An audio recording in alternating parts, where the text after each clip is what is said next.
अजिंक्य Maharashtra news खुले व्यासपीठमध्ये आपलं स्वागत आहे. सोशल भैरवी फाउंडेशनच्या वतीने जो कार्यक्रम आज होम मिनिस्टर जो कार्यक्रम आयोजित करण्यात आला होता, तर आपण संयोजक जे आहेत विनायक बांगर सर तसेच दीपक कडू सर यांचं मनोगत जाणून घेणार. त्याबद्दल आपल्या प्रतिक्रिया द्या. ऍक्च्युली हा कार्यक्रम आम्ही महिलांना त्यांचं माहेरपण त्याचा क्षण उपभोगण्यात यावा, त्यांना एक दिवसभराच्या ज्या त्यांच्या जो रुटीन आहे त्याच्यामधनं एक वेगळा त्यांना एक आनंद मिळावा म्हणून हा कार्यक्रम आम्ही या ठिकाणी आयोजित केला होता.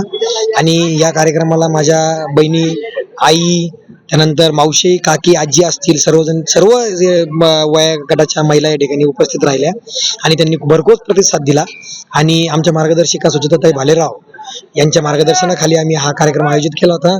माझे मित्र स्नेही विनायक बांगर आणि मी दीपक शिवाजीराव कडू, मी सर्व आलेल्या महिलांचे आणि आपला जे पत्रकार म्हणजे आपल्या न्यूज चॅनलचे मी आभार मानतो की आपण सर्व कार्यक्रम हा या ठिकाणी शांततेत पार पडला आणि सर्वांनी याला चांगला प्रतिसाद दिला.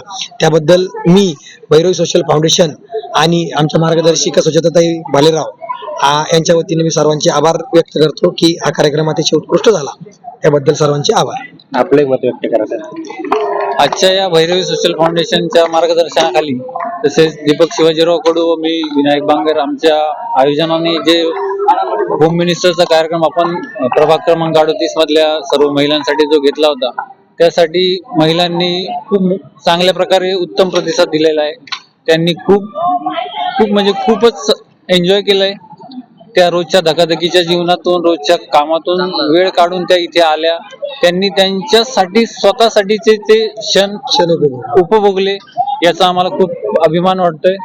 तसेच सर्व महिलांनी खूप चांगल्या प्रकारे आम्हाला साथ दिली.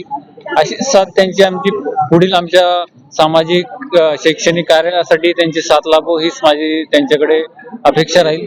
धन्यवाद. अजिंक्य महाराष्ट्र न्यूज पुणे प्रतिनिधी कांताभाऊ राठोड.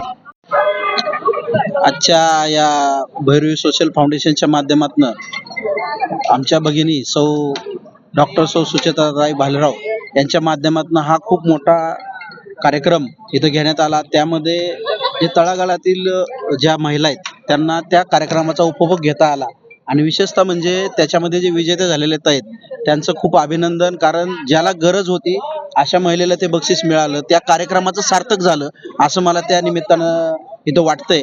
आणि ताईंच्या बद्दल सांगायचं झालं तर सोशल फाउंडेशन असो किंवा आपल्या हॉस्पिटलच्या माध्यमातून असो, खूप गोरगरिबाची कामं करत असतात, त्यांना सहकार्य करत असतात आणि त्या सहकार्याच्या भावनेतनं ही समाजसेवा ही त्यांची आतोनात चालू असते आणि ही समाजसेवा त्यांची कंटिन्यू चालूच राहावो आणि पुढील येणाऱ्या या महानगरपालिकेच्या निवडणुकांमध्ये त्यांना घवघवीत यश मिळो आणि हे आमच्याकडून भरभरून शुभेच्छा.